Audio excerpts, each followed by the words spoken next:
भैया भाई जगह ये सर के नीचे बलवा नीचे अखिलेश यादव जिंदाबाद। थोड़ा जगह दे अखिलेश यादव जिंदाबाद। यार एक मिनट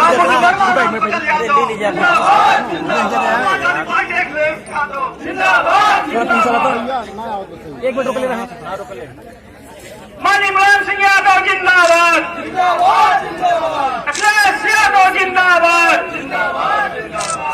राम मनोहर लोहिया की विचारधाराओं से लैस होकर, कर्पूरी ठाकुर की विचारधाराओं से लैस होकर एक नौजवान जिसके पिता दूध बेचते थे, स्वर्गीय चंद्रिका प्रसाद यादव को उस अमीनुद्दीन अंसारी ने बूथ अध्यक्ष बनाया ग्राम बारीडिहा सिकंदरपुर का, और उस प्रद्युम्न यादव ने संकल्प लिया कि अमीनुद्दीन अंसारी साहब, जिस मोमेंट को आपने जोड़ा है मुझे, समाजवादी पार्टी के राष्ट्रीय अध्यक्ष इतने ताकतवर हैं, उन्होंने मेरे अंदर इतनी ताकत दी है कि ये जो सर पे टोपीदार है और हाथ में समाजवादी जो झंडा है, इसे लेकर मेरा नौजवान साथी कहता है कलेक्टर के सामने खड़ा होकर, दमन में तेरे कितना दम है देखा है और देखेंगे।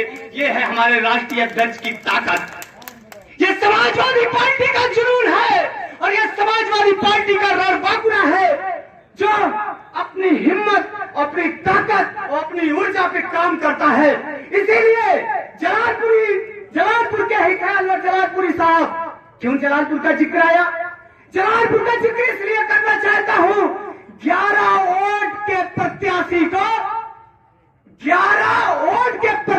को समाजवादी पार्टी का प्रत्याशी बनाकर राष्ट्रीय अध्यक्ष जी ने उत्तर प्रदेश के पटल पर, भारत के पटल पर यह संदेश दे दिया कि समाजवादी जातिवाद की पार्टी नहीं है। और हमारा नेता, हम जिसके रहनुमा हैं, जिसका हम नेतृत्व करते हैं, वो तो अक्सर हमसे कहा करता है, वो अक्सर क्या कहते हैं जानते हैं? वो कहते हैं गैर परों पे उड़ सकते हो, हद से हद दीवालों पर। गैर परों पे उड़ सकते हो, हद से हद दीवालों पर, अंबर पे तो वही उड़ेंगे जिनके खुद के पर होंगे, जिनके खुद के पर होंगे। तमाम लोगों ने कथाकथित बातें की और तमाम लोगों ने अपने प्रभुत्व को बताने का काम किया। मैं धन्यवाद देना चाहता हूं माननीय राम सकल यादव जी को, मैं धन्यवाद देना चाहता हूं राम मूर्ति वर्मा जी को और यहाँ के जिला संगठन के पदाधिकारियों को। जब यूं जनसभा के नाम पर मेरी चर्चा होने लगी, 6000 कार्यकर्ताओं में जनपद अम्बेडकर नगर के, तो सारे नेताओं ने, सारे कार्यकर्ताओं ने एक लामबंद होकर के सिर्फ प्रद्युम्न यादव को यूं जनसभा का प्रतिनिधित्व संभालने की जिम्मेदारी दी।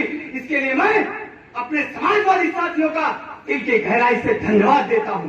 बहुत कुछ दिया है आपने, और रह गई सरकार बनाने की बात, अब तो मैं गर्व से कह सकता हूं, मेरे न्याय पंचायत में 2 बड़े नेता हैं। एक ऐसा नेता है जिससे समाजवादी पार्टी का संविधान चलता है, जो भीटी ग्राम सभा के हैं, और दूसरे एक ऐसे नेता हैं जो त्रिभुवन दत्त जी हैं, जो इसौरी न्याय पंचायत से आते हैं। साहब आपके क्षेत्र में जिला पंचायत भी, तो मेरा यह सौभाग्य है, मैं जिले के उस सदन में जब पहुंचा, मैं अपनी बात इसलिए कहना चाहता हूं। अब देखो, मैं कार्यकर्ता था, मेरे पास खुद की मोटरसाइकिल भी नहीं। विकास गौठनवाल साहब ने, अन्य मंत्री जी विकास गौठनवाल साहब ने, रात हो गई प्रमाण पत्र देते देते, कहा हटो हटो हटो, हाँ इस लड़के हटाओ, तो प्रद्युम्न को आने दो, प्रद्युम्न को आने दो।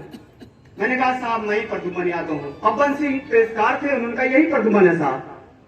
मैं धन्यवाद देना चाहता हूँ रामनगर की उत्तरी जनता को, जब डीएम विकास कुमार ने कहा अरे बड़े कम उम्र में तुमने छक्का मारा है, किसको हरा के आए हो, तो पवन सिंह ने कहा प्रीति भास्कर को। मैं आपकी जनता के स्नेह और प्रेम का हमेशा ऋणी रहूंगा और यह सा विश्वास दिलाता हूँ राष्ट्रीय अध्यक्ष जी के कार्य को बढ़ाने के लिए दिन रात एक करके काम करने का काम करूंगा। और ये जो तर्जनी उंगली है डॉक्टर बी आर अम्बेडकर की, इसी उंगली से 2022 में बटन दबा के सरकार बनाऊंगा और डॉक्टर राम मनोहर लोहिया की विचारधारा को गांव गांव जाके बताने का काम करूंगा कि हम उनके अनुयायी हैं जो कहते हैं जिंदा कौमें 5 साल किसी का इंतजार नहीं करती। हम उनको मानने वाले लोग हैं जो डॉक्टर बी अम्बेडकर की विचारधारा में विश्वास रखते हैं, जो कहा करते हैं ये मेरे बस में नहीं है, तू अमीर घर में जन्म लेगा कि गरीब घर में, लेकिन ये तेरे बस में है, तू अमीर घर में मरेगा कि गरीब घर में मरेगा। जय हो भीमराव अम्बेडकर, जय हो डॉक्टर राम मनोहर लोहिया, इंकलाब जिंदाबाद, समाजवादी पार्टी जिंदाबाद। मेरे बोलने में अगर कोई त्रुटि हुई हो तो में सत्तारूढ़ है जो इस देश की लोकतांत्रिक व्यवस्था को नहीं मानते। बाबा साहेब भीमराव अंबेडकर के संविधान में उनका विश्वास नहीं है। लोहिया जी का जो समाजवादी चिंतन है, जो भारत के संविधान में समाजवादी गणराज्य शब्द आया हुआ है, उसकी परिकल्पना को ये मानने वाले लोग नहीं हैं। ये राजा रानी का देश चाहते हैं, जमींदारी प्रथा को लागू करना चाहते हैं, क्योंकि जब ये देश गुलाम था तो जो आज के हुक्मरान हैं उस समय ये अंग्रेजों की मुखबिरी करने का काम करते थे। जो लोग अंग्रेजों के खिलाफ देश की आजादी की लड़ाई लड़ रहे थे, उनकी मुखबिरी करके ये इनाम और ओहदे प्राप्त करने का काम करते थे। ऐसे लोग देश के गरीब मजलूमों को धोखा देकर गलती से इस देश की सत्ता में काबिज हो गए। तालियां बजाकर स्वागत वंदन करने की सुविधा। मेरे साथियों, आज ऐसे अवसर पर मैं आपके बीच में कोई बहुत लंबा चौड़ा भाषण नहीं देना चाहता हूं। मैं आप सभी लोगों को बधाई देता हूं। आप सभी समाजवादी पार्टी के साथियों का, नौजवानों का हृदय से स्वागत करता हूं कि आज आने के बाद जिस तरह से जोश खरोश और उत्साह के साथ आप लोगों ने माननीय मंत्री जी का, मेरा जिलाध्यक्ष जी का स्वागत वंदन अभिनंदन करके जो एक संदेश देने का काम किया है कि मेरे साथियों, आने वाले 2022 के चुनाव में इस देश की फिरका प्रस्तावकों को शिकस्त दे करके उत्तर प्रदेश का मुख्यमंत्री श्री अखिलेश यादव जी को बनाने का काम करेंगे। उसके लिए आप सभी साथियों का हृदय से मैं स्वागत करता हूं, वंदन और अभिनंदन करता हूं। निश्चित तौर से आज बहुजन समाज पार्टी छोड़ करके, भारतीय जनता पार्टी छोड़ करके तमाम साथियों ने समाजवादी पार्टी की सदस्यता ग्रहण करने का काम किया है। ऐसे साथी जो मेरे साथियों इधर 6 महीने में एक संकट का दौर था मेरे साथ, लेकिन मेरे बहादुर जाबाज साथी जो वाम से डीएस4 और बीएसपी के साथ मेरे साथ काम करते रहे, मेरे संघर्ष में चट्टान की तरह खड़े थे, ऐसे समस्त साथियों का मैं हृदय से स्वागत वंदन और अभिनंदन करता हूं। और संघर्ष करो, हम आपके साथ हैं। मेरे साथियों, आज जरूर कुछ असहज जैसा लगता होगा कुछ समाजवादी पार्टी के साथियों को, कुछ हमारे बहुजन समाज पार्टी के साथियों को, हमारी माताओं और बहनों को, लेकिन मेरे साथियों, मैं आप सभी लोगों से जिक्र करना चाहता हूं कि त्रिभुवन दत्त को इतना कठोर निर्णय क्यों लेना पड़ा। मेरे साथियों, आज आप लोगों से कोई छिपी हुई बात नहीं है।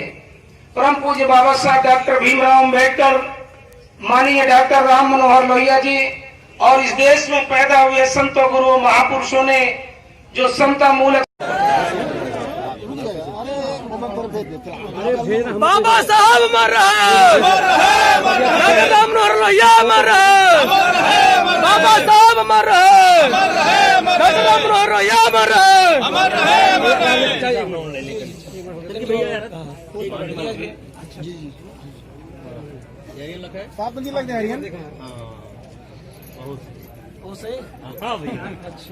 बनाएंगे। हम लोग जो है समाजवादी कार्यकर्ता हैं, आज से हम लोग समाजवादी कार्यकर्ता, चाहे बहुजन समाज पार्टी में रहे, चाहे समाजवादी के हैं, सब लोग एक हैं और एक होकर के इतनी मजबूती के साथ हम लोग काम करेंगे कि विपक्ष के लोग चाहे वो बहुजन समाज पार्टी के हों, चाहे भारतीय जनता पार्टी के हों, चाहे कांग्रेस के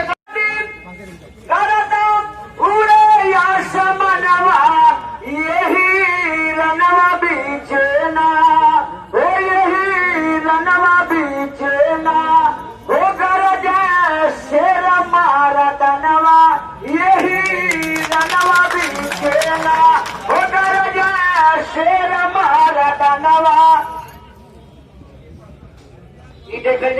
रमेश जिनकी शादियां हो गई हैं, कहीं न कहीं हम लोग उसमें जरूर कहीं कहीं साथ में कुछ चूक किए हैं। अगर ऐसा हुआ है, अगर हर बूथ पे 20 वोट भी छूट गया होगा तो हमारे लिए जान लीजिए आने वाले 2022 या 20 के चुनाव बैठ करके हम लोग बीच के माध्यम से कहना चाहते हैं 2022 में अखिलेश यादव की सरकार बनेगी। ये श्री राम मूर्ति वर्मा का कहना है, श्री राम सकल यादव का, श्री भगदत्त का कहना है। हम गीत के माध्यम से आप सभी लोगों से कहना चाहते हैं, मंत्री जी जिलाध्यक्ष रहे तो मैं महिला जिलाध्यक्ष माध्यम से कहना है, अरे चलन समाजवादी, अरे कर दो समनवा।